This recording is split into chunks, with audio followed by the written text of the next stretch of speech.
Samajwadi party के राष्ट्रीय सम्मेलन में अखिलेश यादव को तीसरी बार राष्ट्रीय अध्यक्ष चुना गया है। चुनाव अधिकारी राम गोपाल यादव ने उनके निर्विरोध अध्यक्ष चुने जाने की घोषणा की। समाजवादी पार्टी के राष्ट्रीय अध्यक्ष के पद पर श्री अखिलेश यादव को विधिवत निर्वाचित घोषित करता हूं।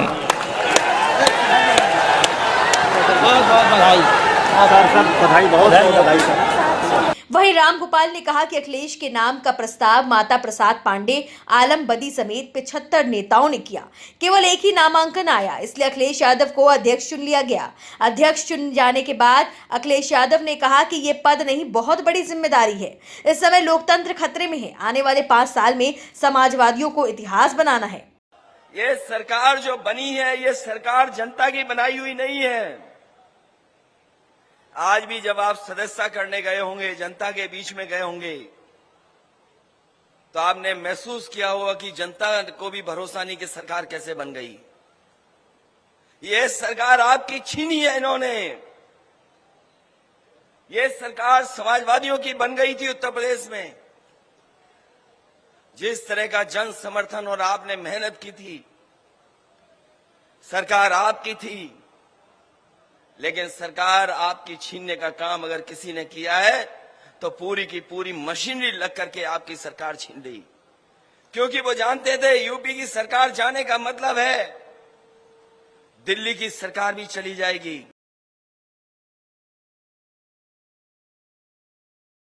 दिल्ली की अदालत ने बुधवार को आम आदमी पार्टी के विधायक अमानतुल्लाह खान को दिल्ली वक्फ बोर्ड में कथित करप्शन के मामले में जमानत दे दी। बता दें कि मामले की जांच भ्रष्टाचार निरोधक शाखा कर रही है।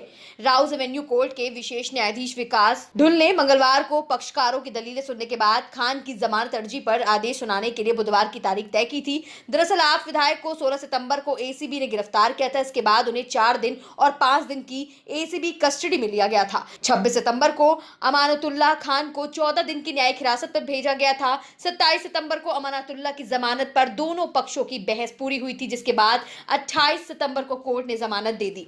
एसीबी सूत्रों के अनुसार मामले में पहली प्राथमिकी जनवरी 2020 में भारतीय दंड संहिता की धारा 120 बी के साथ पठित भ्रष्टाचार निवारण अधिनियम की धारा 7 के तहत दर्ज की गई थी। बाद में भ्रष्टाचार निवारण अधिनियम की धारा 13 के साथ साथ आईपीसी की धारा 409 को मामले में जोड़ा गया था। 2 साल पुराने मामले के बाद एसीजेडीपी ने 16 सितंबर को विधायक को तलब किया था, जबकि उससे जुड़े 4 ठिकानों पर छापेमारी की थी और कई जगहों पर आपत्तिजनक सामग्री मिली भी थी। अधिकारियों के अनुसार खान ने दिल्ली वक्फ बोर्ड के पैसों का कथित रूप से दुरुपयोग किया है, जिसमें दिल्ली सरकार से सहायता अनुदान शामिल है।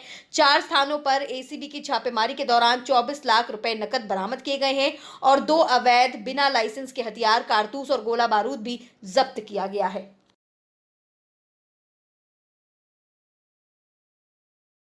देश का अगला अटॉर्नी जनरल वरिष्ठ अधिवक्ता आर वेंकटरमणी को नियुक्त किया गया है। वो 3 साल तक इस पद पर रहेंगे और मौजूदा अधिवक्ता के वेणुगोपाल की जगह लेंगे। गौरतलब है कि के वेणुगोपाल का कार्यकाल 30 सितंबर को पूरा हो रहा है। बता दें कि कानून और न्याय मंत्रालय ने एक आधिकारिक बयान में कहा कि राष्ट्रपति द्रौपदी मुर्मू ने वरिष्ठ अधिवक्ता आर वेंकटरमणी को बुधवार को उनके कार्यकाल में प्रवेश की तारीख से 3 साल की अवधि के लिए भारत के अगले अटॉर्नी जनरल के रूप में नियुक्त किया है। वेंकटरमणी विधि आयोग के पूर्व सदस्य रहे हैं और साथ ही 42 साल से अधिक वर्षों से बार के सदस्य हैं। गौरतलब है कि इससे पहले केंद्र ने 91 वर्षीय मौजूदा अटॉर्नी जनरल के वेणुगोपाल की जगह लेने के लिए इस महीने की शुरुआत में वरिष्ठ अधिवक्ता मुकुल रोहतगी को पेशकश की थी, लेकिन उन्होंने ये प्रस्ताव ठुकरा दिया था। रोहतगी जून 2014 से जून 2017 तक अटॉर्नी जनरल थे। उनके बाद वेणुगोपाल को जुलाई 2017 में इस पद पर नियुक्त किया गया था।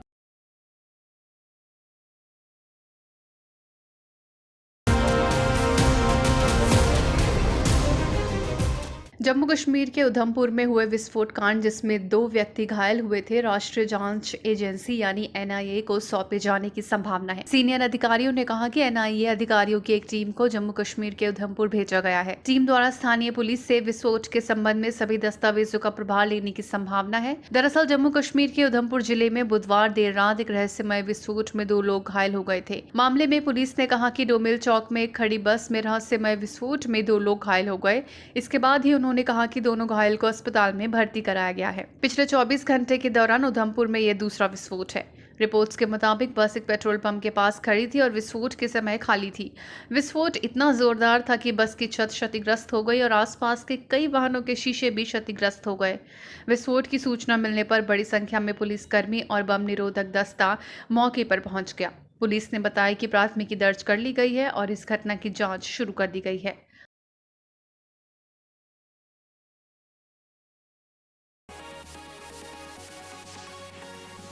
मीका सिंह बॉलीवुड की मशहूर सिंगर हैं। उन्होंने अपने गानों की बदौलत इंडस्ट्री में एक खास मुकाम हासिल किया है। बता दें कि फैंस उनकी आवाज़ सुनने के लिए हमेशा बेताब रहते हैं। बता दें कि मीका ने एक ऐसे सिंगर हैं जिनके सुपरहिट गानों की गिनती करते करते आप थक जाएंगे, लेकिन उनके हिट गाने की लिस्ट कभी खत्म नहीं होने वाली। तो वहीं इन दिनों मीका चर्चा का विषय बने हुए हैं। दरअसल मीका ने एक प्राइवेट आइलैंड खरीदा है, जिसका वीडियो सोशल मीडिया पर जमकर वायरल हो रहा है। इस वीडियो में आप देख सकते हैं कि मीका सिंह एक बोट चला रहे हैं। बोट पर MS यानी मीका सिंह लिखा हुआ है। बोट के किनारे बॉडीगार्ड्स खड़े नजर आ रहे हैं। इस दौरान मीका मस्ती के मूड पे भी दिख रहे हैं। बता दें कि इस वीडियो को मीका सिंह ने खुद अपने ऑफिशियल इंस्टा पर पोस्ट किया है, जिसमें बताया गया है कि मीका सिंह ऐसे पहले इंडियन सिंगर हैं जिन्होंने प्राइवेट आइलैंड के साथ एक झील, 7 नाव और 10 घोड़े भी खरीदे हैं। तो वहीं मीका सिंह की पर्सनल लाइफ की बात करें तो अपने गानों से ज्यादा वो लव लाइफ को लेकर चर्चा में रहते हैं। उनका असली नाम अमरीक सिंह है और वो वेस्ट बंगाल से ताल्लुक रखते हैं।